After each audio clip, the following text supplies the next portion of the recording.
Continuación del Santo Evangelio según San Lucas.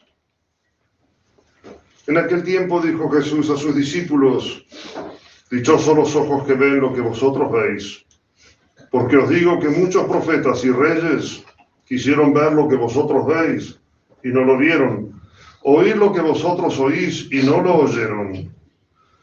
Levantóse en esto un doctor de la ley y le dijo por tentarle: Maestro, ¿qué haré para poseer la vida eterna? Y él le contestó: ¿qué es lo que se halla escrito en la ley? ¿Qué lees en ella? Respondió él: amarás al Señor tu Dios con todo tu corazón y toda tu alma y todas tus fuerzas y todo tu entendimiento, y a tu prójimo como a ti mismo.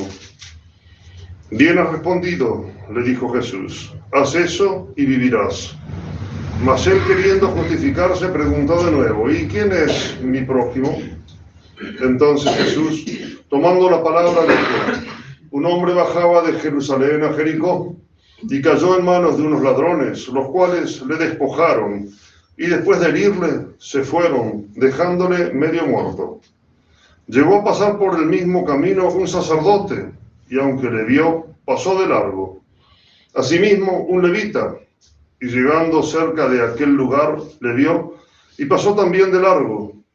Mas llegó igualmente un viajero samaritano, y al verle movióse a compasión, y acercándose le vendó las heridas, y echó en ellas aceite y vino, y montándole en su jumento, lo llevó a una venta y le cuidó. Y al día siguiente sacó 2 denarios, y se los dio al posadero, diciéndole: cuídamelo, y cuanto gastares de más, te lo abonaré cuando vuelva. ¿Cuál de estos 3 te parece que fue el prójimo del que cayó en manos de los ladrones? Respondió el doctor: el que usó con él de misericordia. Díjole Jesús: pues vete y haz tú otro tanto. Pueden tomar asiento.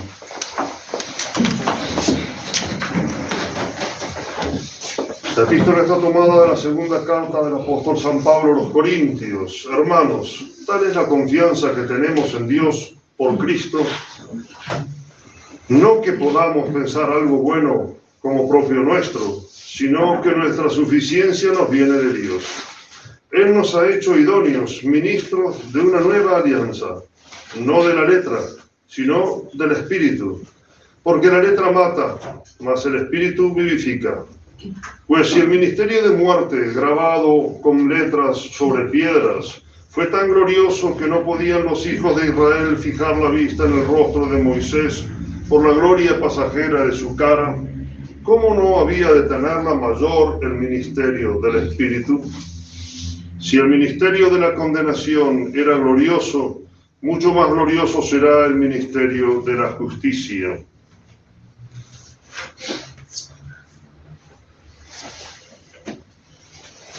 En nombre del Padre, del Hijo y del Espíritu Santo. Amén. Tenemos en este Evangelio la narración de la muy conocida parábola del buen samaritano, que especialmente se aplica a nuestro Señor Jesucristo, este buen samaritano. En realidad, si la podemos explicar, ese primer sacerdote y ese levita que pasan al lado del viajero judío herido y que había sido despojado de todas sus pertenencias, incluso con muchas heridas, dejándolo casi muerto, se aplica especialmente al Antiguo Testamento, que a pesar de haber tenido manifestaciones de Dios, no se había producido todavía la redención del género humano. Y este sacerdote y este levita son del Antiguo Testamento, no tenían los poderes para recuperar a este herido que estaba despojado, que es figura de la naturaleza humana herida por el pecado, por los enemigos de la fe. Hoy es San Bernardo, como ustedes saben, un gran santo. Hay un sermón de él con respecto a este domingo. Como muchas veces les digo a los fieles de Córdoba, después de tantos años que uno les viene predicando, siempre es bueno traer a colación algunos otros autores. Es verdad que uno siempre se basa en distintos autores para preparar los sermones, pero es muy bueno también escuchar directamente los sermones de los santos. Por eso es bueno, les voy a leer algunos párrafos solamente de lo que es un sermón de San Bernardo con respecto al amor de Dios, porque en la primera parte de este evangelio que acabamos de leer, escucharon la frase de este doctor de la ley cuando nuestro Señor le pregunta cuál es el mandamiento más grande. Y él le dice el amor de Dios por sobre todas las cosas. Y segundo dice el amor al prójimo como a nosotros mismos, siempre basado en el amor de Dios. Ténganlo en cuenta esto, porque este precepto del amor al prójimo es una de las cosas más difíciles de cumplir aquí en la tierra. Sin embargo, nuestro Señor lo ha considerado tan importante que Él supedita el amor que le tenemos a Dios mismo, a Él mismo, de acuerdo al amor que le tenemos a nuestro prójimo. Cuando nos arrodillamos dentro del Santísimo, todavía no lo tenemos, pero en un instante ya lo vamos a tener, siempre decimos cómo nos gustaría poder amarlo, incluso afectivamente, no solamente efectivamente, esa diferencia que se hace en el amor efectivo y en el amor afectivo. Como muchos santos realmente amaron a nuestro Señor Jesucristo, con un amor realmente afectivo, y se pasaban horas delante del Santísimo y era casi imposible sacarlos desde allí, porque allí estaba precisamente la fuente de su amor, el motivo de su amor. Pero nuestro Señor nos ha dado a entender que ese amor que nosotros podemos traducirlo en estar arrodillado muchas horas delante del Santísimo, y está muy bien, pero Él quiere que lo traduzcamos en el amor a nuestro prójimo. Y fíjense hasta dónde llega ese amor al prójimo, que nuestro Señor Jesucristo nos manda que amemos a nuestros propios enemigos. Varias veces hemos dicho esto en algunos otros sermones: amar al enemigo, aquel que nos desea el mal, aquel que nos quiere el mal, aquel que está decidido a causarnos el mayor daño posible en muchos casos. Bien, a esos mismos también debemos amar, y no podemos excluirlos de ese amor sin pecar y ofender a Dios.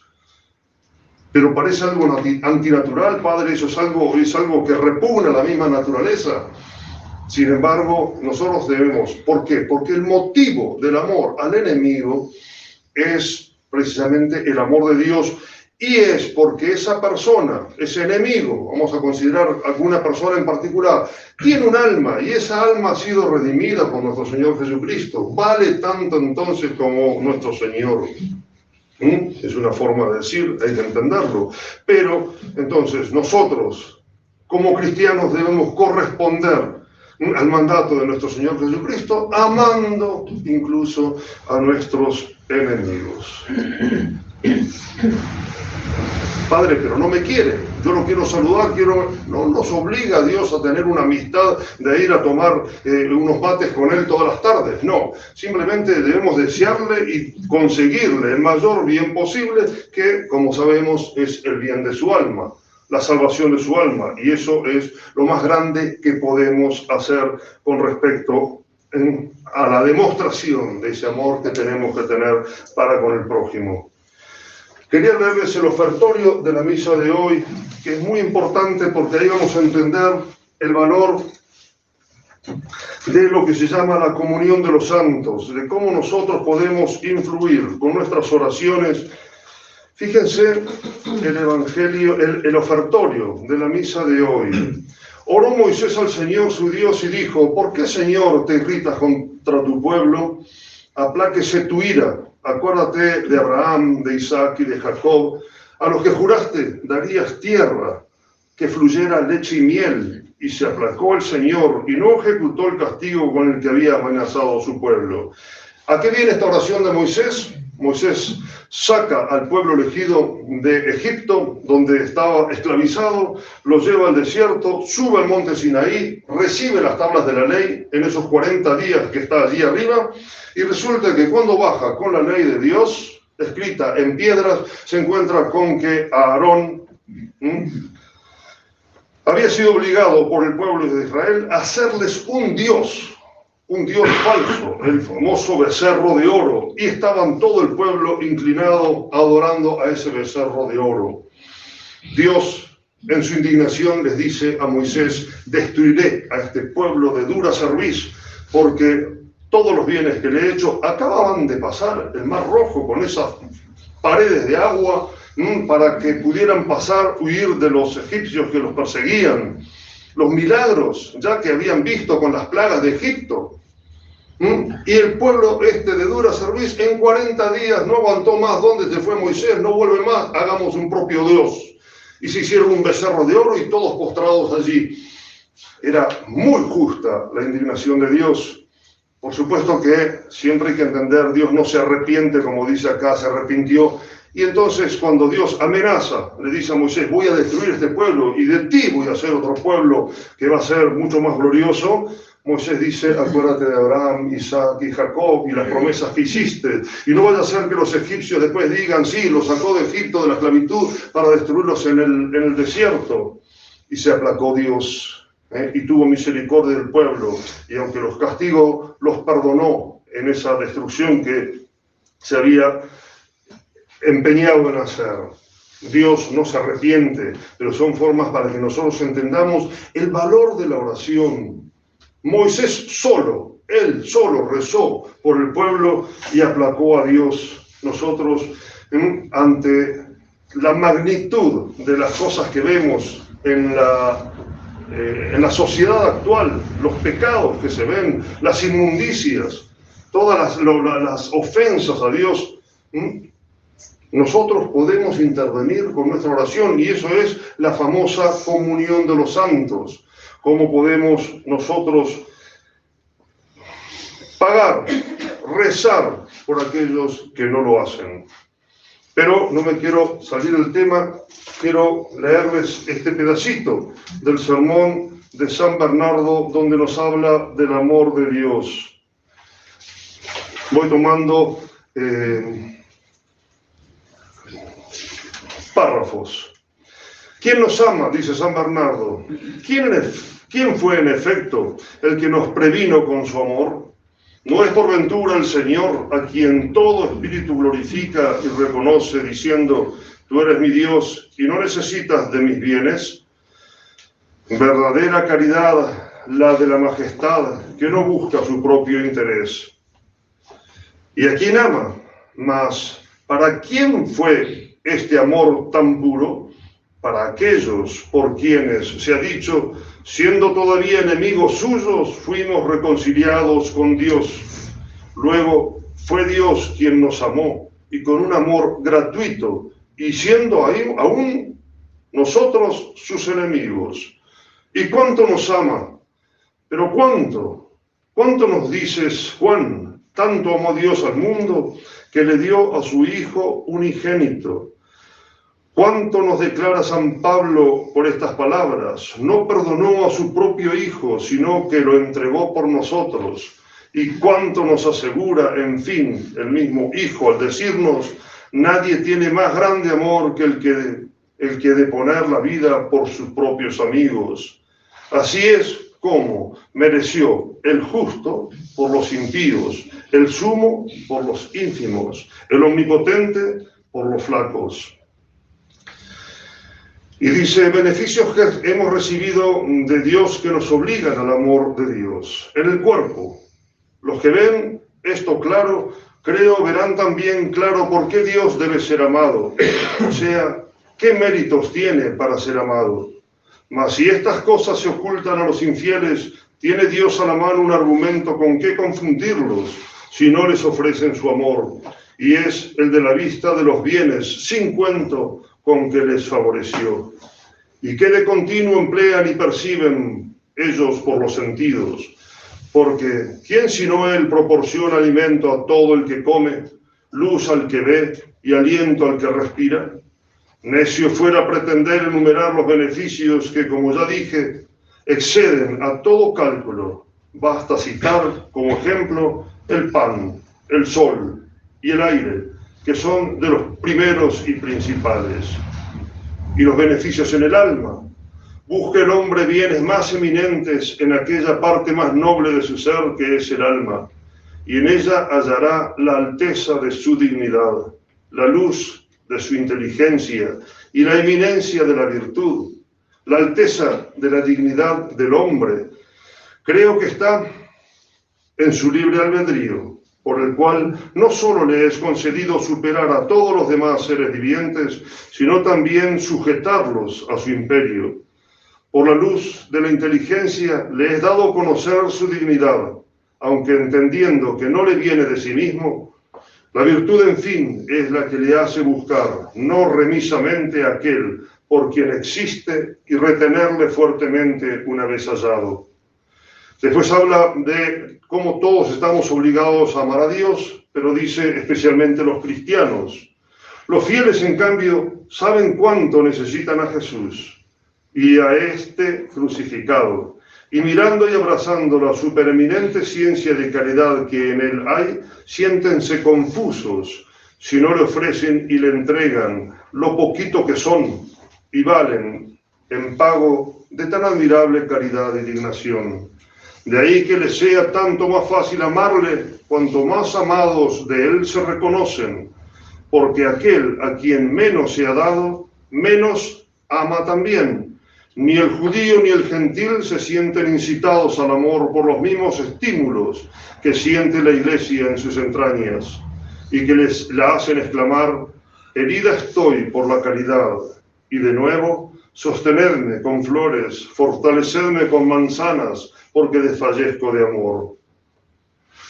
Ve al unigénito del Padre, llevando sobre sus hombros una cruz. Ve al Señor de la Majestad, herido y escupido. Ve, en fin, al autor de la vida y de la gloria, fijo en una cruz, taladrado con clavos, por la lanza traspasado, saturado de oprobios, dando por sus amigos aquella, su amadísima alma y vida.